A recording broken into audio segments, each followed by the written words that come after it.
years ago, tens of thousands of Russians took to the streets in what was known as the Snow Revolution. You feel the election was stolen? Yes, sure. Look it up, and Wikipedia will tell you the cause of the unrest was claims by Russian and foreign journalists, political activists, and members of the public that the election process was flawed. The California law is that you will count ballots that arrive as late as 17 days or so after Election Day? Exactly. But it's not just in Russia. These color revolutions occurred all over Eastern Europe. No, not just Europe. They occurred all over the world. The Arab Spring in Egypt that swept the Middle East was just a spontaneous protest spurred on by social media, right? We came, we saw, he died. Wrong.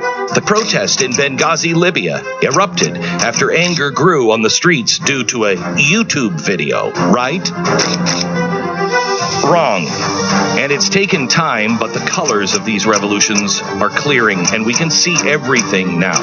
We see the people involved in each one and the strategies implemented to manipulate the people.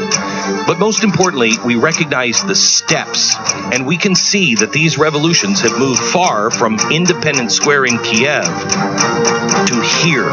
Now. Joe Biden, the challenger, continuing to lead. Tonight, Civil War, the left's Revolution Playbook exposed. Hello, America. I want to get right into it. I actually feel better because this has been thwarted by at least Russia. And so it doesn't necessarily have to go down this way. But I also feel better because I feel like we really finally know the plan. I finally feel like we know what they're doing. And we can put dates to it.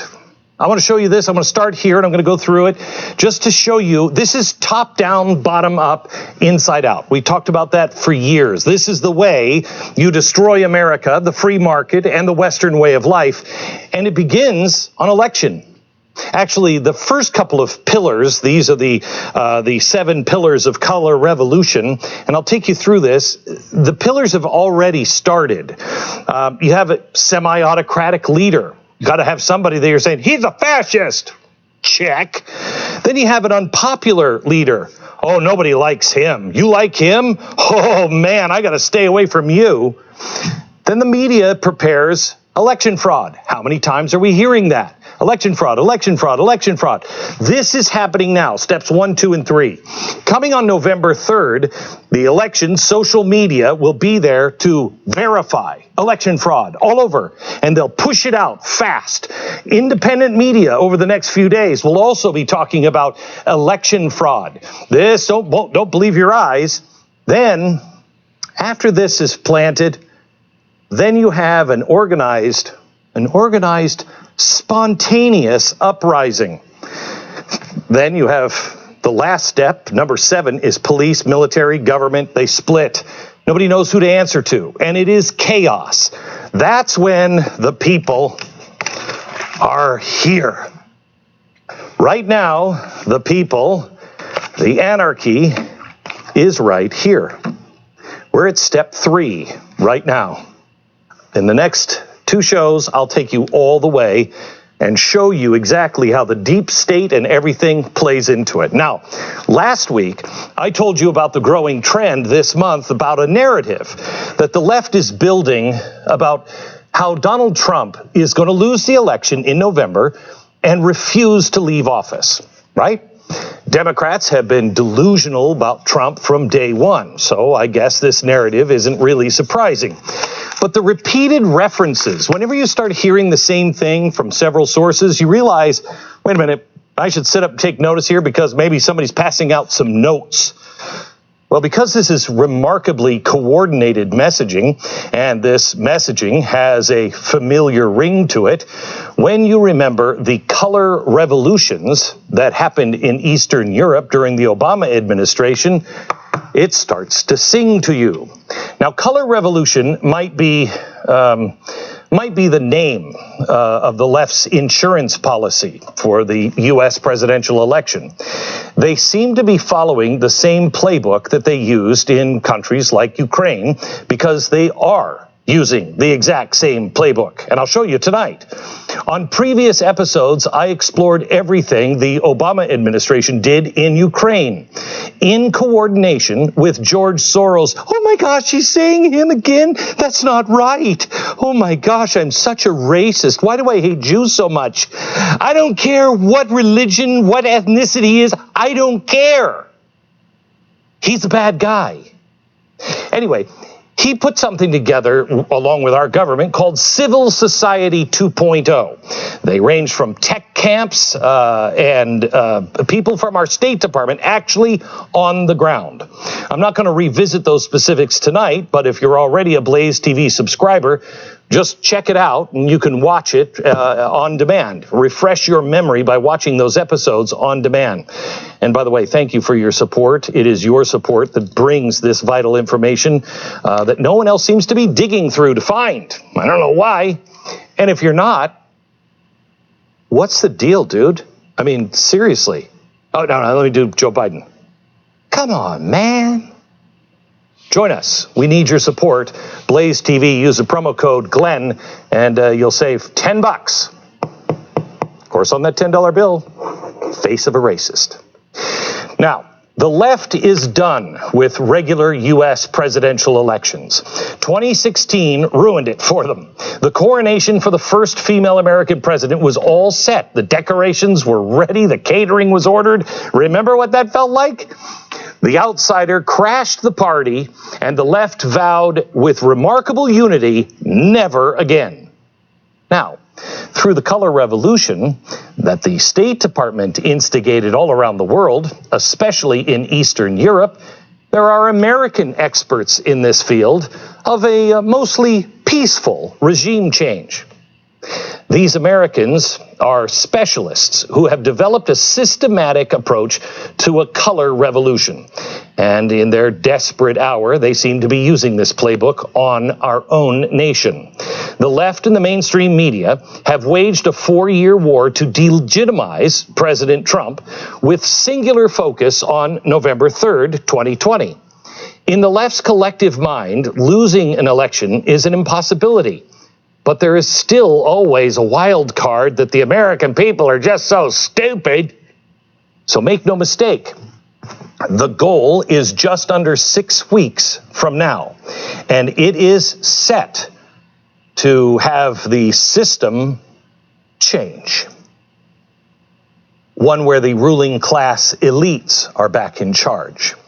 Democracy is convenient and all, but the little people, they're revolting, you know. No, I mean it. They're revolting. They're awful. When the little people wreck the system and put somebody like Trump in office, the people have to be put back in their place.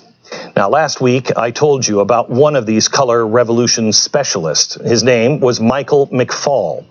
He was the U.S. ambassador to Russia under President Obama. McFaul wrote in an academic paper in 2005 about the 7 pillars a country needs to have in place for a successful color revolution. I'm sure he was fine, using it on other countries, and whether you agree with that or not, that's what our country apparently does. Well, I showed you those 7 pillars on the chalkboard last week, and I'm going to return to the first 4 a little later on in the program. Remember, a color revolution is not an old school banana republic type military coup. It's a strategy that the U.S. has used for regime change in foreign nations with a few main components. Questioning the legitimacy of an election, mass street protests, civil disobedience, relying on media for positive coverage and promotion. Well, a year after this paper on the 7 pillars was written, Michael McFaul wrote a book titled Revolution in Orange, The Origins of Ukraine's Democratic Breakthrough. Now, who wrote the only endorsement featured on the book's back cover? Yeah, spooky dude. Yeah, this guy, he's invested so much in these kinds of revolutions, he should be the guy to write the recommendation. McFaul is just one of several color revolution specialists who were diplomats during the Obama administration. One of the most influential of those specialists is the Obi-Wan Kenobi to McFaul's Luke Skywalker. Obi-Wan, these are not the pillars you're looking for, is Norman Eisen. He's a longtime D.C. lawyer and former ambassador. In 2003, Eisen co-founded a government watchdog organization called CREW, C-R-E-W, Citizens for Responsibility and Ethics in Washington. Bookmark that one right here because we're coming back to CREW a little later. When President Obama took office in 2009, he made Norman Eisen special counsel for ethics and government reform, better known as the White House ethics czar. Now, I want you to pause for a moment and let it register that this guy was Obama's ethics czar. That's going to take on a whole new irony once you hear about all the things he's currently involved with. In 2011, Obama appointed Eisen ambassador to the Czech Republic. So much like Michael McFaul and the other color revolution specialists in the State Department, Eisen honed his craft on the ground in Eastern Europe. This color revolutionary guard is a relatively close-knit group of the people who are also have strong connections to the Obama administration and the left's top power players. And they all share in common one goal: removing President Trump from office. How could you say that, Glenn? He was a great guy. He was an ambassador. I know. Norman Eisen actually wrote a 100-page report that is a playbook for the color revolution movement. He didn't even try to be subtle about it. It's titled The Democracy Playbook: Preventing and Reversing Democratic Backsliding. In this playbook, Eisen writes, opposition leaders may also choose to pursue more extreme institutional measures available to them, such as an impeachment process, votes of no confidence, and recall referendums to raise the profile of their campaign against the democratic erosion. Opposition leaders can also utilize extra institutional tools, engaging in or encouraging, for example, a protest, a strike, or a boycott in conjunction with civil society. Hey, that's George Soros's plan. Encouraging protests. Wow. You know, it's weird. It sounds exactly, in fact, precisely what the Democrats have been doing now for the past 4 months, refusing to condemn the violence in the process. It's also precisely what they're gearing up for after November 3rd. They are now broadcasting this claim that Trump will claim victory and refuse to leave office. Why? Well, it's no accident that Eisen's playbook mentions impeachment as a viable option. The name Norman Eisen, if it rings a bell, there's a good reason for it. You might remember him in this role he played, special counsel for Adam Schiff's House Impeachment Committee.